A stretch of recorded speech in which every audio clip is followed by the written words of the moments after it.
संसार का सबसे प्यारा रिश्ता भाई और बहन का होता है। भारत में ही पूरे संसार में इस रिश्ते का एक खास महत्व है। भाई बहन के रिश्ते का पवित्र पर्व रक्षाबंधन, जो दो शब्दों के मिलने से बना है, रक्षा और बंधन।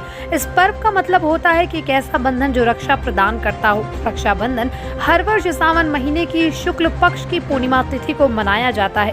पंचांग के अनुसार इस बार पूर्णिमा तिथि 2 दिन यानी 11 और 12 अगस्त को है। ऐसे में रक्षाबंधन का त्योहार कब मनाया जाएगा, इस बात को लेकर संशय बरकरार है। पुजारी कृपाशंकर झा कहते हैं 11 अगस्त को सुबह 10:37 के बाद पूर्णिमा तिथि लग जाएगी, इसलिए 11 और 12 अगस्त दोनों ही दिन रक्षाबंधन का पर्व मनाया जाएगा। राखी पर्व भाई बहन का प्रतीक है, इसलिए मनाया जाता है। इस बार कंफ्यूजन हो रहा है कि 11 और 12 तारीख को लेकर कि 11 और की होगी राखी की 12 तारीख को होगा, क्या कहता है आपका पंथ? 11 तारीख के 10 बजे के बाद से पूर्णिमा होता है ना, तो इसलिए भाद्रा नक्षत्र भी है और 10 बजे के बाद से पूर्णिमा है, तो हम लोग उद्या तिथि के मानते हैं ज़्यादा, और भाद्रा नक्षत्र भी है, तो इसलिए जो है सो शुक्रवार के ही 12 तारीख के होगा रक्षाबंधन 7 बजे तक। ऐसे मान सारा दिन रहेगा। 12 तारीख को पूरे सुबह से लेकर रात्रि तक रक्षाबंधन? हाँ, सारा दिन मान रहेगा। और 11 तारीख को अगर जो लोग मनाते हैं उनके लिए क्या रहेगा समय? 11 तारीख को वही 10 बजे के बाद होगा सुबह में। 11 तारीख को सुबह से लेकर सुबह 10 बजे के बाद 10 बजे के बाद लेकर 12 बजे तक 12 तारीख को पूरा दिन मनेगा। हाँ, तो मतलब 2 दिन तो मन ही जाएगा। हाँ, 2 दिन बन जाएगा। मुजफ्फरपुर शहर के खुदीराम बोस स्मारक स्थल पर पिछले 5 दिनों से आमरण अनशन पर बैठे 5 सरपंचों ने अपना अनशन समाप्त कर दिया। यह अनशन उन्होंने पूर्व विधायक अजीत कुमार के नेतृत्व में डीएम से मिलने के बाद तोड़ा। अजीत कुमार ने कहा कि प्रशासन को 10 दिनों का अल्टीमेटम दिया गया, अगर 10 दिनों के अंदर उनकी मांगों पर अमल नहीं किया गया तो वो लोग फिर से अनशन की शुरुआत करेंगे। बता दें कि राज्यव्यापी कार्यक्रम के तहत सूबे के ग्राम कचहरी एवं इनके निर्वाचित जनप्रतिनिधि, सरपंच, उप सरपंच व पंच परमेश्वर को सर्व सुविधा संपन्न बनाने के लिए 11 सूत्रीय मांगों के समर्थन में खुदीराम बोस स्मारक स्थल पर आमरण अनशन पर बैठे थे, जिसमें कुछ पंच सरपंचों की तबीयत कल बिगड़ गई, जिसके बाद अनशन तोड़ने पर निर्णय लिया गया। पिछले 5 दिनों से मुजफ्फरपुर जिले के सरपंच संघ के हमारे सरपंच पंच आमरण अनशन पर थे।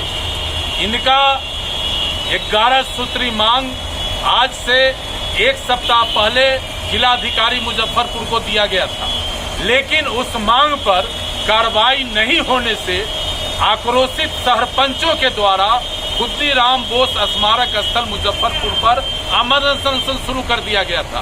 आज हम आमरण अनशन स्थल पर आए हैं और सारे सरपंच संघ के जो भी पदाधिकारी हैं उनके साथ हम लोग जिलाधिकारी से मिले हैं और अपनी मांगों पर विस्तृत चर्चा किया है और जिला अधिकारी को साफ शब्दों में कहा है कि जो भी हमारा मांग है इस पर आप तुरंत कार्रवाई करिए, जो आपके कंसर्न है उस पर एक्ट करिए और जो राज्य सरकार से संबंधित है ये राज्य सरकार को भेजिए और 10 दिनों के अंदर अगर हमारे मांगों पर कार्रवाई नहीं हुआ तो सरपंच संघ मुजफ्फरपुर ये आपको आगाह करती है कि हम कोई भी निर्णय लेने को तैयार हैं।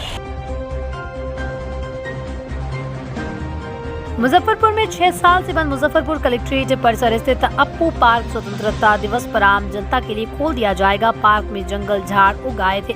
डीएम की सख्ती के बाद 1 सप्ताह में पार्क की सफाई करने के साथ रंग रोगन भी किया गया। मंगलवार से लाइटिंग का काम हुआ, अगले 2 दिनों में से पूरा करने के साथ फव्वारे का काम भी पूरा करना है। 2015-16 में डूडा ने डीएम कार्यालय परिसर में पार्क बनाया था, लेकिन किसी कारणवश पिछले 6 वर्षों से पार्क बंद था। डीएम के आदेश पर पार्क में युद्ध स्तर पर सफाई कार्य किया जा रहा है। साथ ही 10 अगस्त तक सफाई से लेकर रंग रोगन का काम पूरा करने का अल्टीमेटम दिया गया। अगस्त के अवसर पर जिला प्रशासन मुजफ्फरपुर के द्वारा एक आम लोगों के लिए बहुत ही महत्वपूर्ण गिफ्ट दिया जा रहा है। जो पार्क पिछले 4-5 सालों से बंद थे और वो पार्क पुनः 15 अगस्त को आम लोगों को हैंडओवर कर दिया जाएगा। इसकी सारी तैयारियां कर ली गई हैं। सफाई व्यवस्था तथा अन्य तैयारियां अपने चरम पर है। 5-6 दिन के बाद यानी 15 अगस्त को ये आम लोगों को हैंडओवर कर दिया जाएगा और इससे आम लोगों को बहुत ही सुविधा मिलेगी। बिहार की सियासत में मंगलवार को हुई राजनीति उथल पुथल के बाद सीएम नीतीश कुमार के द्वारा दिए गए इस्तीफे व सीएम नीतीश कुमार के महागठबंधन में शामिल होकर राज्यपाल के समक्ष महागठबंधन के साथ नई सरकार बनाने को लेकर दिए गए समर्थन पत्र के बाद फिर से बिहार की राजनीति में सत्ता पक्ष में राजद की एंट्री होने की खुशी में जिले के राजद कार्यालय में राजद कार्यकर्ताओं में जश्न का माहौल बन गया। जिला अध्यक्ष रमेश गुप्ता ने कहा कि नीतीश कुमार को पहले इस्तीफा देकर महागठबंधन में शामिल हो जाना चाहिए था। देर से आए लेकिन दुरुस्त आए। केंद्र की सरकार ने नीतीश कुमार को छलने का काम किया। अब सियासत में आने के बाद राज्य में विकास की गंगा बहेगी।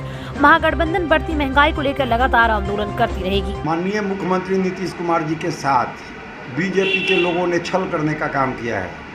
बीजेपी के लोगों ने जितनी क्षेत्रीय पार्टियां हैं उस सब पार्टी को ख़त्म करने का बीड़ा उठा रखा था। जैसे अभी महाराष्ट्र में आप देखे थे, तो नीतीश कुमार जी को ये समझ में आ गई थी बात कि अभी हमारे आरसीपी सिंह को मतलब कि तोड़ने का काम किया है और हमारी पार्टी को तोड़ने का काम करेंगे। इसलिए नीतीश कुमार जी को हम धन्यवाद देना चाहते हैं कि अभी के परिवेश में जो क्षेत्रीय पार्टी या देश या प्रदेश कैसे बचे, इसके लिए उन्होंने साहसिक कदम और बढ़िया कदम उठाया है। क्योंकि ये बीजेपी के लोग देश को तोड़ना चाहते हैं, प्रदेश को तोड़ना चाहते हैं। जब तक बीजेपी को देश से नहीं हटाया जाएगा तब तक देश का भला होने वाला नहीं है। इसीलिए ऐसा कार्रवाई हो रही है। आजादी के अमृत महोत्सव को लेकर हर घर तिरंगा अभियान को गति देने के लिए भारतीय स्काउट एवं गाइड ने आज एक रैली निकालकर शहर के विभिन्न मार्गों से होते हुए समाहरणालय स्थित एसडीओ कार्यालय के पास पहुंचकर समाप्त हुआ। इसमें स्कूल के बच्चों ने बढ़ चढ़ कर हिस्सा लेकर लोगों को तिरंगा झंडा लगाने के लिए संदेश देकर प्रेरित किया। भारतीय स्काउट एवं गाइड राष्ट्रीय स्तर पर अमृत महोत्सव मना रहा है। इस मौके पर एसडीओ पूर्वी ज्ञान प्रकाश ने कहा कि हम लोग सभी स्कूलों पर झंडा तोलन तो करेंगे, साथ ही लोगों को प्रेरित कर रहे हैं कि वो अपने आसपास के लोगों को भी झंडा तोलन के लिए प्रेरित करें। साथ ही उन्होंने स्काउट एवं गाइड को धन्यवाद दिया कि उनकी कोशिश की वजह से श्रावणी मेला सफलता के साथ संचालन हो सका। अमृत महोत्सव जो है कि 75 साल की जो उपलब्धि जो है इस बार 15 अगस्त को, इसीलिए स्काउट गाइड की तरफ से हम लोग सभी जो हमारे नागरिक हैं, हमारे अनुमंडल के जो भी नागरिक हैं, सबको जागरूक करने का प्रयास किया जा रहा है कि 75 साल के दौरान हमने विभिन्न क्षेत्रों में, सामाजिक क्षेत्र, राजनीतिक क्षेत्र, आर्थिक क्षेत्र, हमारा रक्षा का क्षेत्र हो, जैविक क्षेत्र हो, सभी में जो भारतवर्ष है उसका जो उपलब्धि है वो बहुत बेहतर रहा है।